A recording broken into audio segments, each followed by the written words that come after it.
ওইসব স্টুপিড না থাকাই ভালো। ওরা থেকে কি করবে? ওরা অভয়ের বাবা মার সঙ্গে যাবে না, তাহলে কার সঙ্গে যাবে? যার নামে টাকা তুলেছে তার মা বাবার সঙ্গে যাবে না।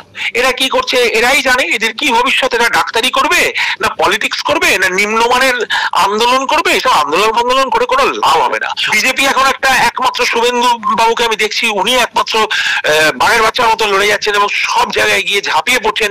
অভয়ের মা বাবার ডাকে তারা থাকতে চাইছেন না, তারা থাকবেন না বলে দিচ্ছেন পরিষ্কার করে। নবান্ন অভিযানে জুনিয়র ডাক্তাররা থাকছেন না, এই কথা শুনতে তিনি কি বলছেন জানেন?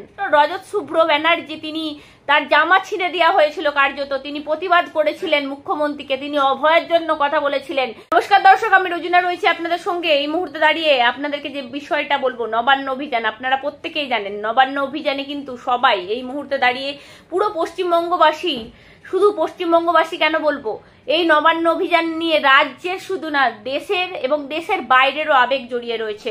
যারা আমাদের পশ্চিমবঙ্গবাসী এই মুহূর্তে দাঁড়িয়ে বিদেশে রয়েছেন তাদের আবেগও কিন্তু জড়িয়ে রয়েছে এই নবান্ন অভিযানকে কেন্দ্র করে। কার্যত দেখা যাচ্ছে নবান্ন অভিযানে তারাও কিন্তু এই মুহূর্তে দাঁড়িয়ে সবাইকে পথে নামার জন্য বলছেন। আপনাদের প্রত্যেকের মনে আছে যে ডক্টর রজত শুভ্র ব্যানার্জি, তিনি তার জামা ছিঁড়ে দেওয়া হয়েছিল কার্যত, তিনি প্রতিবাদ করেছিলেন মুখ্যমন্ত্রীকে, তিনি অভয়ের জন্য কথা বলেছিলেন। মুখ্যমন্ত্রী যখন লন্ডনে গিয়েছিলেন বক্তব্য রাখছিলেন, তিনিও কিন্তু এই নবান্ন অভিযানের দিকে তাকিয়ে আছে।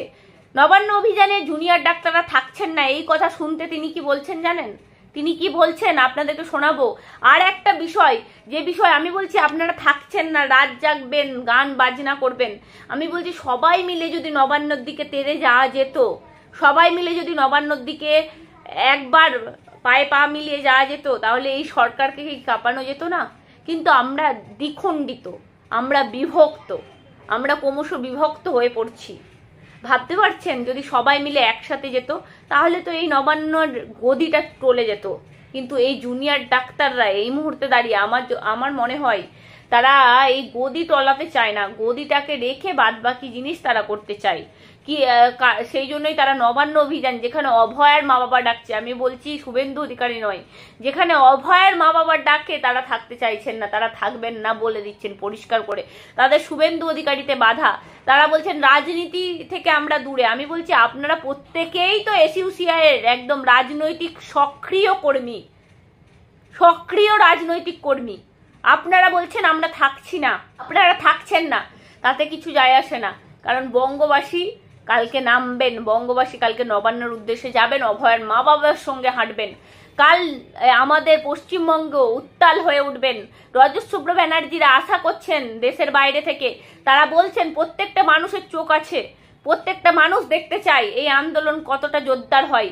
নবান্নকে টলানো যাবে কিনা এই আন্দোলন জানি না, তবে নবান্নকে ভয় ধারানো অবশ্যই যাবেন, তিনি সেরকমই আশা করছেন। আরো কি বলছেন এই জুনিয়র ডাক্তারদের উদ্দেশ্যে, তারা যে সমর্থন করছে না, কি বলছেন আপনাদেরকে সরাসরি শোনাবো।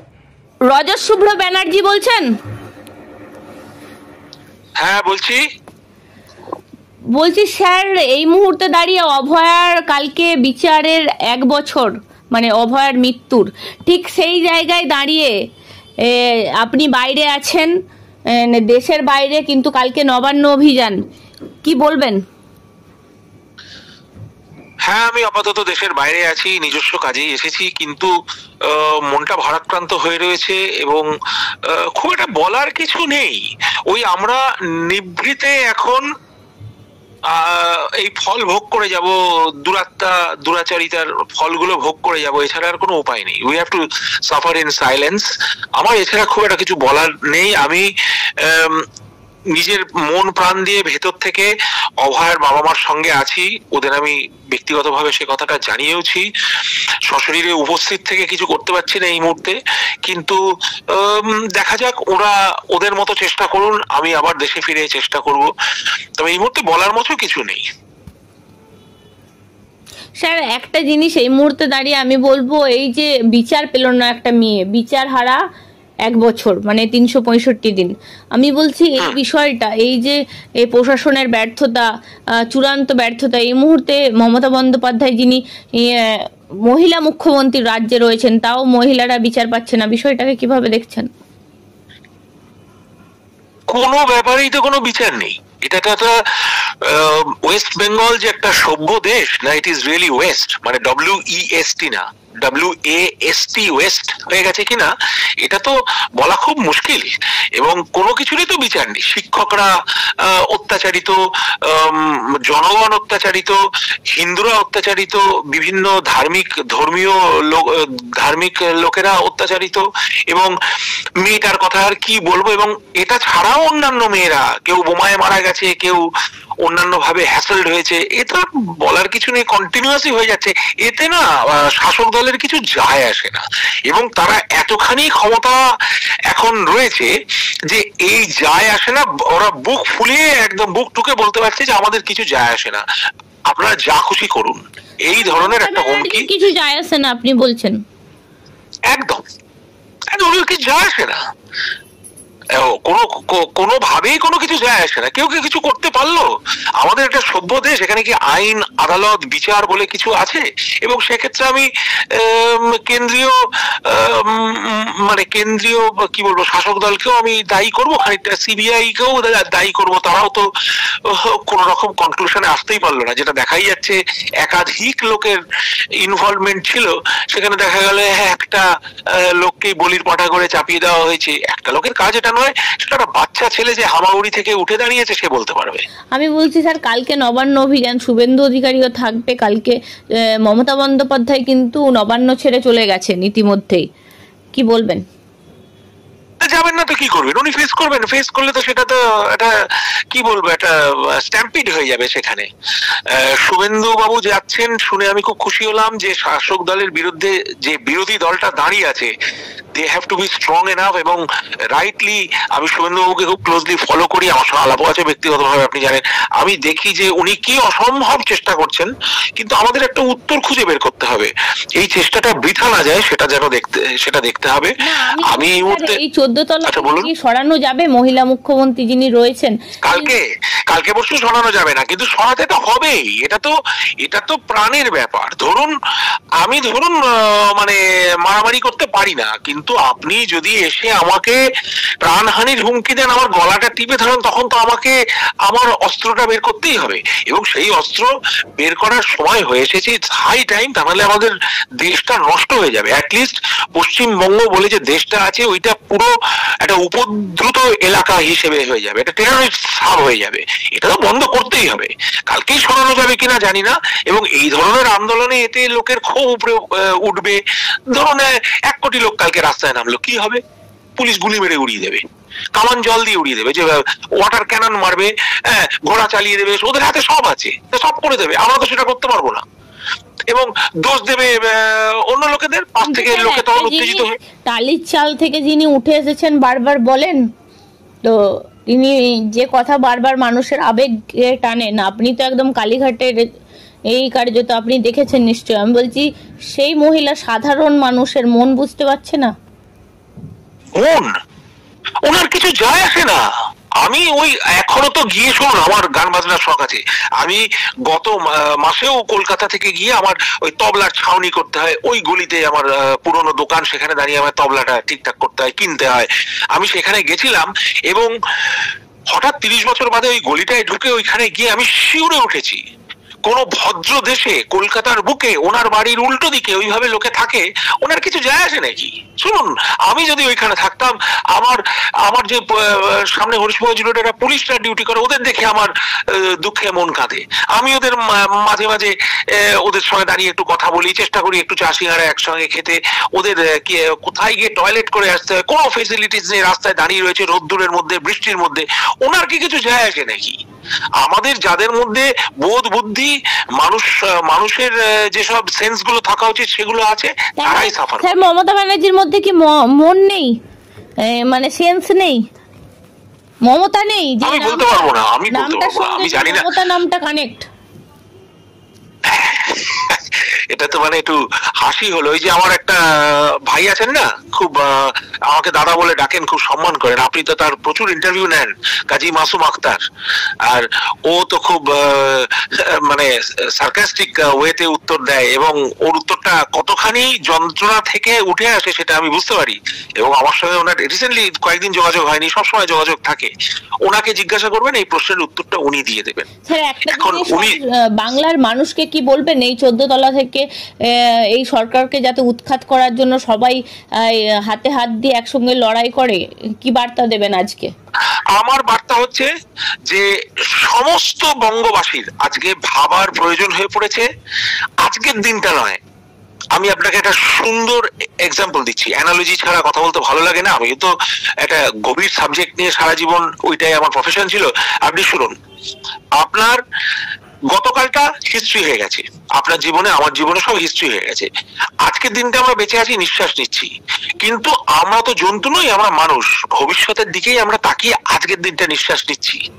এখন ওয়েস্টার্ন ওয়ার্ল্ডে বলা হয় কি live for the day, it's not for us. আজকে দিনের জন্য ভাই রোজিনা আপনার খাবার ব্যবস্থা হয়ে গেছে, আপনার নিশ্চয়ই বাড়িতে ভাত ডালটা রেডি আছে আশা করছি, আপনার মাথায় একটা ছাদ আছে, আপনার একটা পরনের একটা বস্ত্র আছে, এবং আপনার শোয়ার জায়গা আছে। এই বেসিক জিনিসটা কালকে থাকবে কিনা, এইটাই হচ্ছে সেন্সিবল চিন্তাধারার লক্ষণ। এই জন্যই মানুষ পড়াশোনা করে, পরিশ্রম করে, যে আজকের দিনটা তো চলে যাবে, আজকে 24 আওয়ার্সটা আপনি কাটিয়ে দেবেন, কালকে 24 আওয়ার্সে আপনার এই 4টে জিনিস থাকবে, অন্ন, বস্ত্র, একটা শোয়ার জায়গা, একটু শিক্ষা, এই জিনিসগুলো থাকবে। এটা এখন সাংঘাতিক ভাবে ভাবার প্রয়োজন হয়ে উঠেছে। 14 তলা থেকে, নবান্ন থেকে হঠাৎ নামানো যাবে না। It is a big thing to dismantle such a strong organisation, যারা এতদিন ধরে দুর্নীতি এবং ব্যভিচার করে এসেছে। এটার বিরুদ্ধে আমি সোচ্চার ভাবে বলবো, ঠিক বলবো, এবং এটাই বলবো, সবাই মিলে আমাদের এটা ভাবা উচিত যে সরাতে হবেই, কিভাবে করতে হবে সেটা মাথা ঠান্ডা করে বিচক্ষণ একটা ডিসিশন নিতে হবে। দুমদাম করে আমরা তো গিয়ে আগুন জ্বালিয়ে দিতে পারবো না, আমরা গুলিও মারতে পারবো না, আমাদের হাতে সে অ্যামিউনিশনও নেই। আমাদের ঠান্ডা মাথায় বিচক্ষণ ভাবে এই জিনিসটার একটা ব্যবস্থা করতে হবে। স্যার, আমি বলছি এই যে নবান্ন অভিযানে অভয়ের বাবা মা ডেকেছেন, সেখানে শুভেন্দু অধিকারী থাকবে, কিন্তু জুনিয়র ডাক্তার ফ্রন্ট বলে একটা গঠন করা হয়েছিল, আপনি জানবেন নিশ্চয়ই। তারা কিন্তু এই ব্যাপারে সম্মতি দিল না। তারা বলল আমরা কিন্তু উনাদের সাথে নবান্ন অভিযান করব না, যেখানে শুভেন্দু হাঁটবে সেখানে উনারা হাঁটবেন না। কি বলবেন? সেটা তো আগেও জানা গেছিল। CPM has to be taken out of the equation. কি সংগঠন করেছে ওরা, ওদের দেখুন, আমি বলবো একটা উইপোকার সঙ্গেও তুলনা করা যায় না। উইপোকা যেমন আপনি দেয়ালটার থেকে সরিয়ে দিলেন, একটা বিরাট ঝিপি হচ্ছিল, আপনি হাত দিয়ে সরিয়ে দিলেন, দেখবেন একটা সরু লাইন কোনা দিয়ে মেঝে দিয়ে ঠিক রয়ে, ওদের এটা বাঁচার শেষ চেষ্টা। 0 সিটস, 0 সাপোর্ট, সারা পৃথিবী থেকে ওয়াইপড অফ হয়ে গেছে এই কনসেপ্টটা। দে আর ট্রাইং টু সার্ভাইভ এই অভয়কে ইস্যু করে। আর সবচেয়ে বড় কথা, লজ্জার ব্যাপার, যেখানে ধরুন আপনার ছেলের বা মেয়ের জন্মদিন আপনি করছেন, আপনি যেটা করবেন সেটাই তো। আমি বললাম আমি আপনার ছেলের জন্মদিনে আমি আপনার সঙ্গে পালন করব না, আমি আমার বাড়িতে পালন করব। How silly does it sound, তাই না? অভয়ের মা বাবা যার সঙ্গে হাঁটতে চাইছেন তার সঙ্গে তো হাঁটতে হবে। ওর মা বাবা যদি আপনাকে বলেন যে আমি ডক্টর রজত শুভ্র ব্যানার্জির সঙ্গে উনি যেটা করছেন সেটাই আমি করতে চাই, তবেই তো নিতে হবে। আর উনি যদি বলেন আমি ডক্টর ব্যানার্জিকে চাই না, আর আমি বলি যে না আমি চাই ওর মেয়ের জন্য শোক পালন করতে, সেটা তো হয় না। না, আমি বলছি এই তাহলে জুনিয়র ডাক্তার ফ্রন্ট থাকবে না, তারা পরিষ্কার করে বলছে স্যার আন্দোলন দরকার নেই, থাকার দরকার নেই। ওইসব স্টুপিড না থাকাই ভালো। ওরা থেকে কি করবে? ওরা থেকে ইউনিট স্ট্রং অর্গানাইজেশন। এটা একটা বিরাট একটা ম্যামথের সঙ্গে যুদ্ধ চলছে। একটা হস্তি সে এটা হেঁটে বেড়াচ্ছে, সেই হস্তির মাথা খারাপ হয়েছে, সেই হস্তিকে কন্ট্রোল করতে গেলে আপনার হাতির মতো শক্তি লাগবে। আপনি পাশ থেকে ঢিল ছুড়ে কাঁসর বাজিয়ে লাঠি মেরে হাতিটাকে কাত করতে পারবেন না। ওরা অভয়ের বাবা মার সঙ্গে যাবে না, তাহলে কার সঙ্গে যাবে? আমার বাবাকে এবার আপনারা কি জিজ্ঞাসা করুন, আপনারা কি ওদের চান কি চান না? শিল্পীদের সাথে আলাদা করে রাত জাগবো বলছে। শিল্পী ওই তো কিসের শিল্পী? না করতে পারে গান, না করতে পারে বাজনা, না করতে পারে আবৃত্তি। শুনে নিন আমার কাছে, কিসের শিল্পী? কারা রাত জাগবে? তাদের শেষ আশা হচ্ছে যে আমি জানি না কিভাবে তারা বেনিফিশিয়ারি। এখন যে বিজেপিকে বিরোধিতা করবে সে নিশ্চয়ই তৃণমূলের দলে রয়েছে। বিজেপি এখন একমাত্র শুভেন্দু বাবুকে আমি দেখছি, উনি একমাত্র বাঘের বাচ্চার মতো লড়ে যাচ্ছেন এবং সব জায়গায় গিয়ে ঝাঁপিয়ে পড়ছেন। বিজেপির প্রত্যেকটা নেতা নেত্রীকে আমি আবেদন জানাবো, জুনিয়র ডাক্তার স্যার যারা আন্দোলনের নামে কোটি কোটি টাকা তুলেছেন মানুষের থেকে, তারা এই মুহূর্তে দাঁড়িয়ে তারা টাকা তোলা হয়ে গেছে, কিন্তু এখন নবান্ন অভিযানে তারা থাকবেন না। তারা বলছে আমরা রাত জাগবো, আজ সারা রাত জাগবো। জেলে পাঠিয়ে দিন, দেশে আইন শৃঙ্খলা নেই, টাকা তোলা হয়ে গেছে। টাকা যদি কেউ ক্যাশ দিয়ে থাকে বান্ডিল করে বস্তা করে ওই পার্থ চট্টোপাধ্যায়ের বাড়ির তলা থেকে যেরকম পাওয়া গেছিল, সেটাতে আমার সম্বন্ধে কিছু বলার নেই। কিন্তু if there is a digital transaction, there is every right of the state, আমাদের প্রত্যেকের অধিকার আছে স্টেটকে অ্যাপিল করা এবং তাদের ছেলে দেওয়া হোক। এমনিতেই তো সন্দীপ ঘোষ আমাদের কি সুনামটাই না দিয়ে গিয়েছেন। আর এদের দলেও, এই শাসক দলেও তো যে কটা ডাক্তার রয়েছে, কি তাদের সুনাম, কি তাদের মহিমা, লজ্জায় মানে স্নান করতে ইচ্ছে করে এদের নামগুলো শোনার পরে। এখন এই ছেলেগুলো এরা কি করছে এরাই জানে, এদের কি ভবিষ্যৎ, এরা ডাক্তারি করবে না পলিটিক্স করবে না নিম্নমানের আন্দোলন করবে। এসব আন্দোলন করে কোনো লাভ হবে না। ওদের কি ক্ষমতা আছে, কি পাওয়ার আছে? টাকা তুলে নিয়ে এখন যার নামে টাকা তুলেছে তার মা বাবার সঙ্গে যাবে না। তাহলে একটা সে আমাদের কথা ছিল ছোটবেলা শুনতাম, মারছে মাসির দরদ বেশি।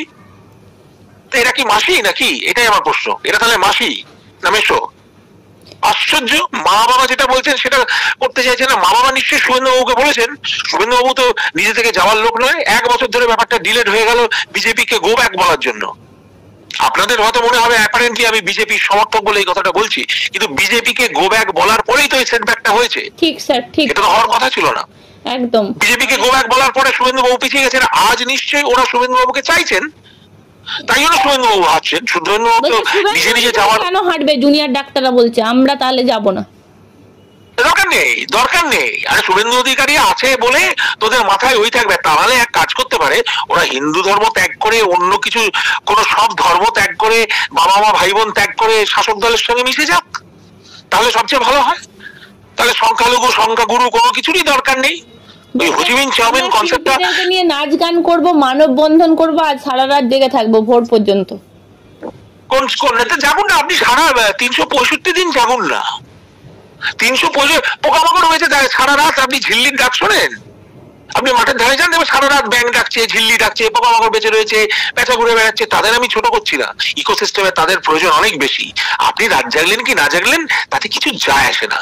তাতে শাসক দলের কিচ্ছু যায় আসে না, তাতে সিবিআই এর কিচ্ছু যায় আসে না, তাতে কোনো কোর্টের কিছু যায় আসে না, তাই না?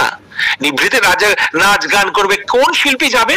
নিশ্চয়ই তাদের আর মানে সেই শিল্পীদের কথা ভেবেও আমার খারাপ লাগছে যে শিল্পীরা আজকে গিয়ে রাত জাগবেন ওখানে করবেন। এদের এটা বেঁচে থাকার বৃথা চেষ্টা। বা ইটস হাই টাইম চায়না টাউনে গিয়ে আপনি হোচিমিন চাউমিনটা খান। এই কনসেপ্টটা এখন ছাড়ুন, এইটাই ওদের প্রতি বার্তা। হয় গো উইথ দ্য ফ্লো, সবাই যেটা চাইছে সেটা করুন। এবং সবচেয়ে বড় কথা, এইখানে ক্ষতি কার হয়েছে? যার মেয়েটি চলে গেছে সেই বাবা মার চেয়ে ক্ষতি তো আপনার আপনার যতই আপনি বলুন আমার দুঃখে বুক ফেটে যাচ্ছে, তা তো হতে পারে না। আপনার নিশ্চয়ই ফাটছে, কিন্তু মায়ের চেয়ে বেশি ফাটছে না আপনার বুকে। আপনার বুকে মায়ের চেয়ে বেশি কষ্ট হতে পারে না। একদম স্যার, আপনাকে অসংখ্য ধন্যবাদ আমাদেরকে সময় দেওয়ার জন্য।